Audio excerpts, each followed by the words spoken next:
जय श्री श्याम दोस्तों, अभिनव कुमार ब्लॉग्स में आपका स्वागत है। सुबह के बज चुके हैं 4:30। मैं उठ चुकी हूँ और ये देखिए अभी भी बहुत अंधेरा है। यह है सुबह 4:30 बजे का मेरे घर का व्यू। मैं दिखा रही हूँ कि अभी कितना अंधेरा हो रहा है। और मैं उठने के बाद पीती हूँ एकदम गर्म पानी। गर्म पानी पीने के बाद भी मैं अपने दिन की सारी शुरुआत करती हूँ। चलिए मैं धीरे धीरे अपना गर्म पानी फिनिश करती हूँ। और ये देखिए मैंने अपनी बेटी को उठा दिया है। मेरी बेटी भी नहा धो के तैयार हो चुकी है। वो भी अब मेरे साथ मंदिर जाएगी, क्योंकि मैं भी सुबह सुबह 4:30 बजे जल्दी उठ के मंदिर जाती हूँ। मंदिर जाने के बाद अपने दिनचर्या के सारे काम पूरे करती है। नहा धो के तैयार हो गई है। अब मैं भी नहाऊंगी। और मेरे बेटे का एग्ज़ाम है, दोनों बच्चों के एग्ज़ाम चल रहे हैं। मैंने उसको भी उठा दिया है और मैं भी नहा धो के तैयार हो गई हूँ। ये देखिए उसकी नहाने की वीडियो मैं स्किप कर चुकी थी। ये मैंने पूजा की तैयारी की हुई है। मैंने दीपक बनाए, धूप बत्ती बनाई और मैं पूजा का बेसिक सामान अपना सारा ले जा रही हूँ। ये देखिए मैंने बास्केट में धीरे धीरे अपना सारा सामान लगा लिया है, एक एक करके। क्योंकि कभी कभी ऐसा हो जाता है कि मैं अगर सामान ना चेक करूँ तो कुछ भी कभी माचिस रह गई, कभी बत्ती रह गई, कभी प्रसाद रह गया, तो कुछ ना कुछ रह जाता है। इसलिए मैं पहले ही चेक करती हूँ कि कोई सामान रह तो नहीं गया बास्केट में। मैं अपने सारा सामान चेक कर रही हूँ। चेक करने के बाद मैं अपनी बास्केट उठा के उतर गई हूँ नीचे सीढ़ियों से। अब मैं नीचे जा रही हूँ। यानी कि मैं मंदिर जाने के लिए तैयार हूँ। और मंदिर जाने के लिए मुझे चाहिए बेलपत्र। तो मैं बेलपत्र तोड़ूंगी। जो मेरे ही घर के आंगन में है बेलपत्र का पेड़, मैं उससे कुछ बेलपत्र की पत्तियाँ लूँगी। बेलपत्र की पत्तियाँ लेकर फिर मैं उनको अच्छे से वॉश करूँगी। नीचे ही नल है, उसके पानी से मैंने ली 4 या 5 पत्तियाँ, क्योंकि मैं डेली ही रूटीन में अपने बेल की पत्तियाँ लेती हूँ। बेल की पत्तियाँ लेने के बाद मैंने इसको पानी से धो लिया। फिर मैंने निकाले अपने स्लीपर, क्योंकि मैं मंदिर चप्पल पहन के नहीं जाती, मैं चप्पल निकाल के जाती हूँ। मैं चलती हूँ मंदिर जाने के लिए। मेरी बेटी भी मेरे साथ जाती है। और चलिए मैं दिखाती हूँ रास्ते में धीरे धीरे आपको।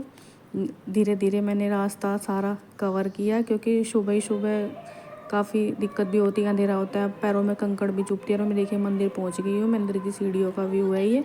अब मैं मंदिर में एंट्री करूँगी। मैंने भगवान को मंदिर में घुसते पहले प्रणाम किया।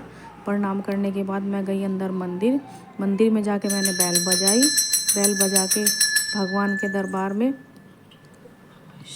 किया उनको प्रणाम। और फिर घंटा बजाया मंदिर का। फिर अच्छे से मैंने दीपक जलाया। ये बेलपत्र पता नहीं कैसे इसमें नीचे पानी में डूब गया, मैंने निकाल रही थी हाथ से। फिर मेरी बेटी ने भी शिवलिंग पे जल चढ़ाया और हमने अच्छे से मंदिर में पूजा की। और मैं इसे बोल रही थी कि धीरे धीरे धीरे धीरे कर। ये इसने बेलपत्र भी शिवलिंग से सारा गिरा दिया। कोई नहीं, बच्चों से गलती हो जाती है कभी कभी, ऐसा नहीं है। बच्चों को तो भगवान भी माफ़ कर देते हैं। और ये देखिए मैं गई मंदिर जाने के बाद हमने अच्छे से पूजा की, भगवान के दरबार में माथा टेका। ये रे नंदी महाराज, जो मेरा हाथ आ गया कैमरे के सामने। और फिर मैंने अच्छे से दीपक जलाया, पूजा की। पूजा करने के बाद हम गए मंदिर के जो दूसरी साइड है वहाँ पे। अभी क्योंकि गांव में बहुत सारी औरतें हैं, बहुत सारी भीड़ हो जाती है। कई औरतें आती हैं मंदिर में, कम से कम ऐसे आते हैं 30-40 औरतें, डेली का रूटीन है। फिर ये देखे दूसरी साइड है जो मंदिर, यहाँ पे मैंने दीपक जलाया। दीपक जलाने के बाद माथा टेकने के बाद अच्छे से पूजा की। और पूजा करने के बाद फिर मैं गई आंवले के पेड़ पे भी मैंने दीपक जलाया। यहाँ भी मैंने अच्छे से आरती की, पूजा की, भगवान जी का आशीर्वाद लिया। और भगवान जी का ये देखिए माता रानी की आरती करते हुए, माता रानी की आरती ये कोई लेडीज़ है मेरे पास में। और मैं अपनी बेटी को कुछ बोल रही हूँ कि वो ये कर ले, क्योंकि वो साइड में खड़ी थी। अब मैंने आंवले के पेड़ में बोलते हैं ब्रह्मा विष्णु और महेश तीनों का वास होता है। अब मैं मंदिर में पूजा वूजा करके मैं आ गई हूँ अपने घर। ये मेरा सीढ़ियों पे चढ़ती हुई का व्यू। जब मैं सीढ़ियों से चढ़ रही थी मैंने बाय किया आप सब लोगों को। और मैंने रखी जो जल, शिवलिंग से मैं थोड़ा सा जल लेके आती हूँ कटोरी में। शिवलिंग पे चढ़ा, बोलते हैं कि वो अच्छा होता है। फिर मैंने दिया सूरज देवता को जल देने के बाद फिर मैंने किया उनको प्रणाम करने के बाद की मैंने उनकी परिक्रमा। और आज के व्लॉग में इतना ही।